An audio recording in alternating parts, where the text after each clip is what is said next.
Bom dia, moçada! Tudo bem com vocês? Aqui quem vos fala é o professor Eugênio Bastos, canal Geugênio, a serviço dos alunos que gostam de estudar e passar em concursos.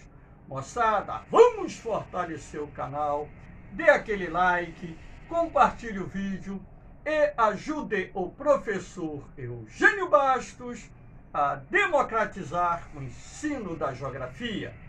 Moçada, no nosso encontro de hoje, iremos falar sobre o processo de arenização, que é diferente do processo de desertificação. Espero que vocês gostem do nosso encontro. Caso haja qualquer dúvida, faça a sua pergunta lá na parte dos comentários, que eu terei o máximo prazer de respondê-la. Então, vamos iniciar o nosso encontro mostrando essa imagem de uma região localizada na Campanha Gaúcha ou Pampas Gaúcho, que se encontra no sudoeste do Rio Grande do Sul, onde é possível perceber o processo de arenização. Observe uma coisa, aqui é a raiz dessa palmeira, desse coqueirinho que seja, repare, ó. Isso quer dizer que parte do solo que estava aqui já foi removido há bastante tempo, porque essas raízes estão muito expostas. Sendo assim, através dessa imagem, é possível notar com clareza que essa área está passando por um processo erosivo que irá culminar com aquilo que nós chamamos de arenização. Aqui nós temos o mapa do Rio Grande do Sul e essa imagem amarela representa a área da Campanha Gaúcha mais exposta ao processo de arenização. Observem bem o sudoeste do Rio Grande do Sul, onde aqui existem vários municípios onde esse processo encontra-se num estágio mais avançado, como, por exemplo, Alegrete, Cacequi, Itaqui, Maçambará, Manoel Viana, Guaraí, Rosário do Sul, São Borja, São Francisco de Assis e Unistalda. São municípios onde o processo de arenização se encontra num estágio mais avançado. O processo de arenização, que fique bem claro, também ocorre em outras áreas do território brasileiro e até mundo afora. Agora, é aqui no sudoeste do Rio Grande do Sul, na região denominada Campanha Gaúcha ou Pampas Gaúcho, onde esse processo se desenvolve num ritmo mais acelerado. Professor, o que determinaria esse processo de arenização? Então, aqui nós temos a imagem onde é possível observar manchas de solos desnudos, ou seja, sem cobertura vegetal, e isso se deve, primeiro, a um processo natural, porque a arenização também é um processo natural, todavia potencializado pela ação antrópica, ou seja, pela ação humana. Então, o processo de arenização, ele resulta da ação combinada da erosão laminar ou de lençol, que é aquela erosão provocada pelo vento e pelo escoamento superficial da água da chuva, que vai remover do solo os seus sedimentos mais finos, como, por exemplo, argila, silt e até mesmo grãos de areia. Isso também se deve ao manejo inadequado do solo para as práticas agrárias, ou seja, tanto para a agricultura como também para a pecuária. Uma vez que, quando você introduz o gado numa região cuja vegetação é composta predominantemente por ervas ou gramíneas, formando aquilo que nós chamamos de campos, pastagens naturais. E esse gado, durante séculos, uma vez que a colonização da região da Campanha Gaúcha baseou-se na pecuária. Até hoje a pecuária é uma importante atividade econômica desenvolvida naquela área. Então o gado, através do pisoteio, que quebra os brotos das plantas mais novas, e através da sua alimentação, uma vez que o rebanho come as ervas e gramíneas até o talo, isso fará com que a proteção do solo contra a ação do vento e do escoamento superficial da água da chuva diminua, criando as condições favoráveis para que o processo erosivo se intensifique e o transporte desse material derivado do escoamento superficial da água da chuva e também da ação do vento, uma vez que lá no sul do Brasil é comum termos ao longo do ano ventos fortes durante determinados dias, esse material é arrastado e depositado em determinadas áreas mais baixas, criando as dunas, os montes de areia, desencadeando assim aquilo que nós chamamos de processo de arenização.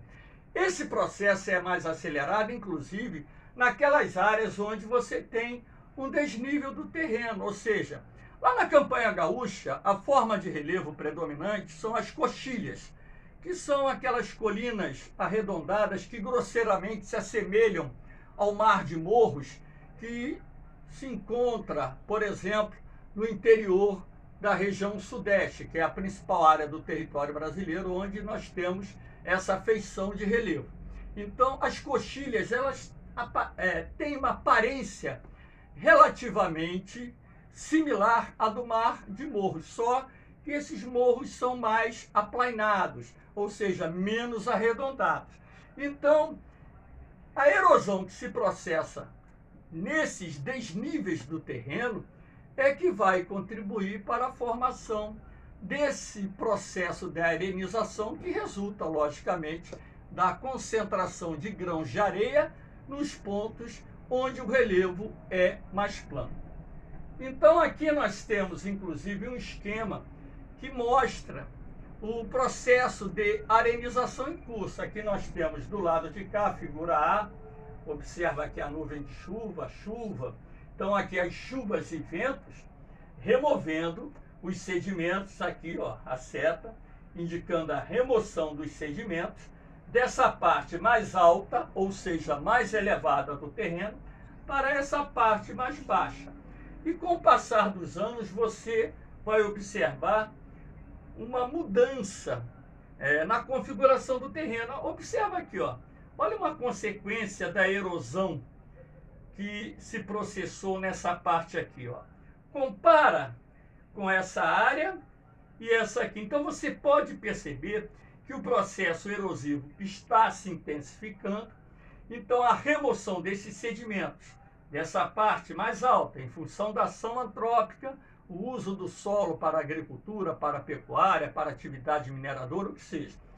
E a aceleração da erosão e o transporte dos sedimentos resultante da ação do escoamento superficial da água da chuva e também do vento, fazendo com que esse material se acumule nas partes mais planas do terreno, dando origem aos bancos de areia, formando as dunas que acabam tendo uma aparência grosseiramente similar à aparência de um deserto. Mas a arenização não pode ser confundida com desertificação, porque a desertificação está associada à questão do índice pluviométrico. As áreas áridas têm índices pluviométricos normalmente inferiores a 300 milímetros por ano. A desertificação ocorre em função do empobrecimento do solo, em função da salinização do solo, da degradação do solo resultante do manejo inadequado da terra e também pelas próprias mudanças climáticas em curso. não é o caso da arenização, porque lá no sudoeste do Rio Grande do Sul, o índice pluviométrico médio fica em torno aí de 1.400, 1.500 milímetros por ano. Então a chuva é boa. É o espirro do dia. Todo dia eu dou um espirro e de vez em quando no meio da gravação da aula.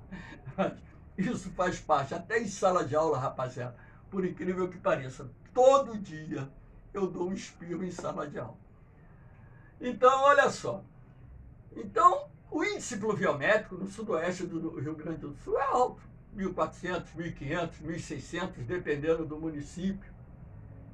O solo ali, apesar de não ser um solo muito fértil, é um solo relativamente empobrecido, mas não é um solo de uma região desértica, é um solo com capacidade de sustentar a vegetação e que, com a devida correção, torna-se um solo extremamente produtivo. Tanto é assim que a Campanha Gaúcha é uma das principais regiões agrárias do Rio Grande do Sul, tanto na criação de gado, como também na produção de grãos. A soja é cultivada lá, o milho e outros produtos, assim como hoje a região está sendo utilizada também para a silvicultura, ou seja, o plantio de árvores com valor comercial. Aqui nós temos a relação das atividades agrárias com o processo de arenização. Então, observa-se aqui na imagem a formação das dunas. Então, aquilo que eu disse anteriormente, quando você, através do emprego da pecuária extensiva, o gado solto no pasto, esse rebanho se alimenta dessa vegetação rasteira composta por ervas e gramíneas. Durante alguns séculos, não só o pisoteio, que vai gerar compactação parcial do solo, não é intensa porque o solo é arenoso, predominantemente arenoso, e também o fato do gado comer a vegetação até o talo, isso vai reduzindo a capacidade do solo em manter aquela vegetação cobrindo a terra, e dessa forma surgem aquelas manchas de solo sem cobertura vegetal, onde o processo erosivo irá se acelerar e, com isso, a degradação do solo avança e a remoção desses sedimentos pelo vento e pela água da chuva acaba contribuindo não só para a erosão do solo, assim como, através do transporte, a formação das dunas, culminando com o processo de arenização, ou seja, a formação dos bancos de areia. Lembrando também que o manejo inadequado do solo para a agricultura vai contribuir para a erosão. Basta lembrar que o solo, ele, ao ser preparado para o plantio, ele fica durante um determinado período sem cobertura vegetal. Então, é um período propício à aceleração do processo erosivo, quando chove, quando venta forte, e por aí vai. Aqui nós temos as consequências do processo de arenização.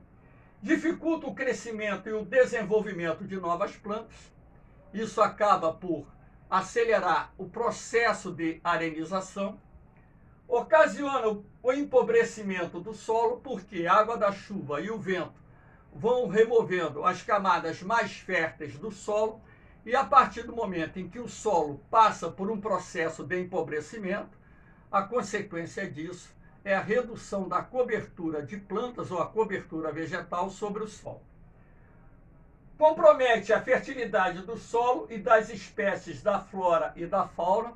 Então aí você vai ter um impacto não só no solo, como também no ecossistema, com inclusive desaparecimento de algumas espécies de plantas e animais. Pode gerar o desequilíbrio do ecossistema, o que eu falei agora, promove o empobrecimento do solo, comprometendo as atividades agrárias. Não só a qualidade das pastagens, como também a fertilidade do solo para a produção agrícola, obrigando os produtores rurais a investirem na recuperação do solo degradado com a compra de fertilizantes químicos para manter a terra produtiva. Professor, o que poderia ser feito para conter esse processo de arenização? Eu destaquei aqui 4 imagens para que vocês possam entender. Aplicar uma agricultura sustentável, que reduziria ou até mesmo iria eliminar a degradação do solo e, consequentemente, a erosão do mesmo. A plantação em curvas de nível, que é uma técnica recomendada para terrenos levemente ondulados, como forma de conter a erosão. Lembrando que a técnica de plantação em curvas de nível reduz em até aproximadamente 98% a perda do solo por erosão. Então aqui nós temos a imagem de uma plantação em curvas de nível. A irrigação correta, ou seja, você adotar um sistema de irrigação, de preferência por gotejamento, para evitar duas coisas. Primeiro, o desperdício da água. E o segundo, que o excesso de água sobre o solo pode fazer com que haja o escoamento superficial dessa água e essa água comece a remover as camadas superficiais contidas no solo. Então você tem que usar uma irrigação correta e ainda para evitar a salinização da terra, que é um problema que também pode desencadear e desencadeia a perda de cobertura vegetal sobre o solo. E a recuperação da vegetação nativa, sobretudo naquelas áreas de relevo mais alto. Eu não estou falando em serra, não, já que essa região aqui é uma região de relevo predominantemente de coxilhas, né, que são aquelas colinas arredondadas. Então, nessas áreas de topografia um pouquinho mais alta, nos topos das colinas, por exemplo, você manter uma vegetação do tipo arbórea e manter uma cobertura de vegetação, inclusive recuperando solos degradados, para impedir que o processo de arenização avance. Tranquilo, moçada? Espero que tenham gostado da nossa aula. Qualquer dúvida, faça a sua pergunta lá no canal. Mais uma vez, vou deixar aqui os grupos lá do Facebook. Espera aí que houve uma interrupção. Os grupos aqui do Facebook, para que vocês possam, caso haja interesse, entrar. É só pedir o acesso.